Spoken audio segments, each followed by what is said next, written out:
اب جنگ کا آغاز کیسے ہوا؟ جنگ کے آغاز میں سب سے پہلے اسود بن عبد الاسد ایک شخص تھا. یہ بڑا ضدی اور بڑا تنک مزاج آدمی تھا. اس نے قسم کھا لی کہ میں مسلمانوں نے جو حوض بنایا ہے، جس بدر کے کنویں پر مسلمانوں نے پڑاؤ ڈالا تھا، میں اس میں سے پانی ضرور پیوں گا. اب رسول اللہ صلی اللہ علیہ وسلم نے اس حوض سے پانی پینے کی مشرکین کو اجازت دے دی تھی. کئی مشرکین نے اس سے پانی پیا تھا. اللہ کے رسول نے کچھ نہیں کہا. لیکن یہ شخص جو تھا بڑے تمرد اور بڑے تکبر کے ساتھ اس نے کہا کہ میں اس سے پانی ضرور پیوں گا. مسلمان مجھے روک کے دکھا. اب اس کا تکبر اور اس کا تمرد تو ختم کرنا ضروری تھا. یہ جب بڑے تکبر کے ساتھ آگے بڑھا، حضرت حمزہ آگے بڑھے اور حضرت حمزہ نے اس کی ٹانگ پر تلوار ماری. اس کی پنڈلی جو تھی کٹ کے دور جا گری. اور ابھی یہ اس حوض سے دور تھا، لیکن اس نے قسم کھائی بھی تھی کہ میں اس حوض میں ضرور جاؤں گا، اس حوض سے ضرور پانی پیوں گا. لہٰذا اس نے اپنی پنڈلی کٹنے کے باوجود بھی اپنے گھٹنوں کے بل گھسٹتے ہوئے آگے بڑھا. اور ابھی یہ حوض تک نہیں پہنچا تھا کہ حضرت حمزہ نے دوسرا وار کیا اور یہ حوض میں جا گرا. یہ جنگ بدر کا پہلا مقتول تھا. اب قریش نے کیا کیا؟ قریش میں سے 3 سردار نکلے. عرب لوگوں کا طریقہ ہوتا تھا کہ جنگ ابتدا میں مبارزت سے ہوتی ہے. مبارزت یہ ہوتی تھی کہ کچھ پہلوان بہادر لوگ باہر نکلتے اور وہ مقابل سے کچھ لوگوں کو طلب کرتے اور ان کے ساتھ لڑائی ہوتی اور اس کے بعد پھر عام جنگ ہوتی. تو قریش نے کیا کیا؟ ان میں سے عتبہ، شیبہ اور ان کا بیٹا ولید، یہ 3 سردار باہر نکلے اپنے گھوڑوں پر سوار ہو کے، اور انہوں نے کہا کہ مبارزت کے لیے لوگ بلائے جائیں. انصار میں سے 3 جوان باہر نکلے. انہوں نے ان سے پوچھا بھی تم کون ہو؟ انہوں نے اپنے نام بتائے. انہوں نے کہا کہ ہماری تم سے کوئی لڑائی نہیں ہے، تم ہمارے مد مقابل نہیں ہو، ہمیں تو اپنے چچا زاد بھائیوں کے ساتھ لڑائی کرنا ہے. رسول اللہ صلی اللہ علیہ وسلم نے جب یہ سنا انہیں واپس بلا لیا، اور واپس بلانے کے بعد آپ نے حضرت حمزہ، حضرت علی اور حضرت عبیدہ بن حارث کو بھیجا. حضرت علی نے اپنے مد مقابل کو قتل کر دیا. حضرت حمزہ نے اپنے مد مقابل کو قتل کر دیا. عبیدہ بن حارث جو تھے یہ نسبتاً بوڑھے تھے. ان کی اور ان کے مد مقابل کی آپس میں لڑائی ہو رہی تھی کہ یہ دونوں اپنے اپنے دشمنوں کو قتل کرنے کے بعد عبیدہ بن حارث کی مدد کے لیے پہنچ گئے، اور انہوں نے عبیدہ بن حارث کے مد مقابل کو بھی قتل کر دیا. عبیدہ بن حارث خود زخمی ہو چکے تھے. حضرت علی اور حضرت حمزہ نے ان دونوں کو اٹھایا اور اٹھا کے مسلمانوں کی طرف لے چلے.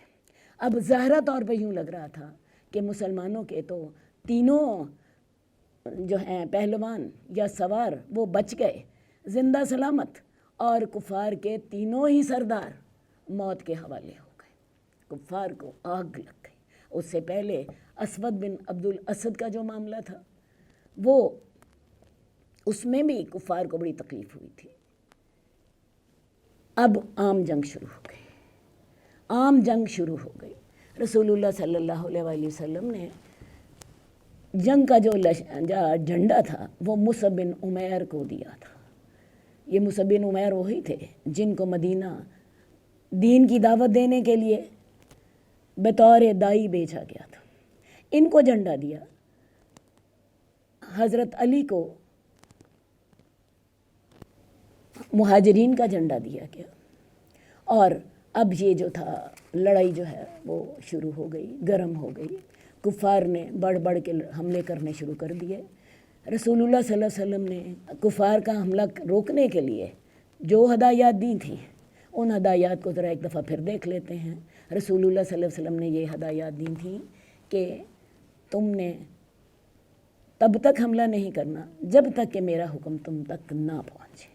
نمبر 2، کافر تمہارے قریب آئیں گے تو ان پہ تیر اندازی کرنا، اور اپنے تیر جو ہیں ضائع نہ کرنا۔ اور تیسری بات آپ نے یہ کہی تھی کہ جب وہ تمہارے بالکل قریب آ جائیں، تم پر چھا جائیں، تو تم تب اپنی تلوار نکال لو۔ اور یہ ہدایات دینے کے بعد رسول اللہ صلی اللہ علیہ وآلہ وسلم جو تھے وہ العریش کی طرف چلے گئے۔ العریش کیا تھا؟ میرا خیال ہے میں آپ کو اس کے بارے میں بھی تھوڑا سا بتا دوں۔ حضرت سعد بن معاذ نے آپ کے سامنے ایک تجویز پیش کی تھی کہ یا رسول اللہ ایسا کرتے ہیں، ہم آپ کے لیے کنٹرول روم بناتے ہیں ایک اونچی جگہ پر، اور وہاں آپ کے لیے اونٹنیاں اپنے سواروں کے ساتھ تیار ہوں گی۔ اگر اللہ تعالیٰ نے آپ کو کفار پر غالب کر دیا، آپ کی آنکھیں ٹھنڈی کر دیں، تو یہ تو بڑی اچھی بات ہے۔ لیکن اگر معاملہ دوسرا ہوا تو کم از کم آپ ان اونٹنیوں پر سوار ہو کے، ان گھوڑوں پر سوار ہو کے آپ مدینے چلے جائیے گا۔ وہاں پہ بہت سے لوگ ایسے ہیں جو کہ آپ کا ساتھ دیں گے، جو ہم سے زیادہ آپ سے محبت کرتے ہیں، اور آپ اپنا کام جو ہے وہ جاری رکھ سکیں گے۔ تو ایک اونچی جگہ پہ انہوں نے رسول اللہ صلی اللہ علیہ وسلم کے لیے ایک کنٹرول روم بنا دیا۔ اس کنٹرول روم کی جو تھی ڈیوٹی یا اس کے سیکیورٹی گارڈ حضرت سعد بن معاذ انصار کے جو سردار تھے وہ تھے۔ اب رسول اللہ صلی اللہ علیہ وسلم اپنی فوج کو یہ ہدایات دے کر کہ جب تک میں تمہیں حکم نہ دوں تم نے حملہ نہیں کرنا، تم نے جب کفار قریب آئیں تو تیر اندازی کرنی ہے، جب بالکل تمہارے اوپر چھا جائیں تو تب تم نے تلوار چلانی ہے، یہ ہدایات دے کر آپ چلے گئے اور اللہ سے دعائیں کرنے لگ پڑے۔ العریش میں رسول اللہ صلی اللہ علیہ وسلم کے ساتھ حضرت ابوبکر ہیں اور اللہ کے رسول اللہ سے عاجزی کے ساتھ دعائیں کر رہے ہیں، رو رہے ہیں، اور آپ نے اتنی اللہ سے دعا کی، یہ دعا بھی کی کہ اللہ تعالیٰ میری وہ مدد کر جس کا تو نے مجھ سے وعدہ کیا ہے، اور اے اللہ تعالیٰ اگر آج یہ جو ہے چھوٹی سی جماعت جو ہے یہ اگر ختم ہو گئی تو قیامت تک تیری عبادت نہ کی جائے گی۔ اللہ کے رسول صلی اللہ علیہ وآلہ وسلم اللہ کے آگے عاجزیاں کر رہے ہیں، گڑ گڑا رہے ہیں، ادھر سے مار کا جنگ بپا ہے، عین اس عرصے میں آپ کی دعا اللہ کے ساتھ مناجات جاری ہے۔ حضرت ابوبکر کہتے ہیں یا رسول اللہ بس کیجئے، آپ نے اللہ سے بہت دعائیں مانگ لی، اللہ تعالیٰ آپ کی ضرور آنکھیں ٹھنڈی کرے گا، آپ کی دعائیں ضرور قبول کرے گا۔ اتنی دیر میں کیا ہوا کہ رسول اللہ صلی اللہ علیہ وسلم کو تھوڑی سی جھپکی آ گئی، اور اللہ تعالیٰ نے آپ کو خوشخبری سنائی کہ اللہ تعالیٰ نے فرشتے نازل فرما دیے ہیں، انی ممدکم بے آلاف من الملائکۃ مردفین، میں تمہیں 1000 فرشتوں کی خوشخبری دے رہا ہوں، ان کی مدد کر رہا ہوں، جو کہ یکے بعد دیگرے اترتے آئیں گے۔ اور ساتھ ہی آپ نے فرمایا یہ جبریل ہیں جو اپنے گھوڑے کی لگام تھامے ہوئے چل رہے ہیں۔ رسول اللہ صلی اللہ علیہ وسلم یہاں سے نکلے، آپ کی زبان پر یہ الفاظ تھے سیہزم الجمع ویولون الدبر، یہ ساری جماعت جو ہے، یہ سارا لشکر جو ہے اس کو شکست ہو جائے گی اور یہ پیٹھ پھیر کر بھاگ جائیں گے۔ یہ آپ الفاظ دہرا رہے ہیں، ساتھ آپ فرشتوں کے نزول کی خوشخبری دے رہے ہیں، اور یہ جو فرشتے جنگ بدر میں نازل ہوئے ہیں یہ صرف خوشخبری نہ تھی بلکہ حقیقت میں اللہ تعالیٰ نے فرشتوں کو نازل کیا تھا۔ 1000 فرشتے آسمان سے اترے، کفار کے لشکر کی تعداد بھی 1000 تھی، اور ان فرشتوں کو اللہ تعالیٰ نے حکم دیا تھا فَاضْرِبُوا فَوْقَ الْأَعْنَاقِ وَاضْرِبُوا مِنْهُمْ كُلَّ بَنَانٍ، کفار کی گردنیں مار دو، ان کے جوڑ جوڑ کو توڑ دو، ٹھیک ہے۔ تو کفار جو تھے اب انہیں فرشتے بھی نظر آ رہے تھے۔ اب یہ فرشتے جو تھے یہ فرشتے جو تھے یہ گھوڑوں پر سوار تھے۔ جب ابلیس نے ان فرشتوں کو دیکھا تو بھاگ نکلا۔ اس کے ساتھی نے اسے کہا تم کہاں جا رہے ہو؟ تم نے تو ہماری مدد کا وعدہ کیا تھا۔ کہنے لگا انی ارا ما لا ترون، میں وہ دیکھ رہا ہوں جو تم نہیں دیکھ رہے۔ اسے فرشتے نظر آ رہے تھے۔ خیر جی، یہ میدان جنگ سے بھاگ نکلا۔ اب فرشتے جو تھے انہوں نے باقاعدہ جنگ کی۔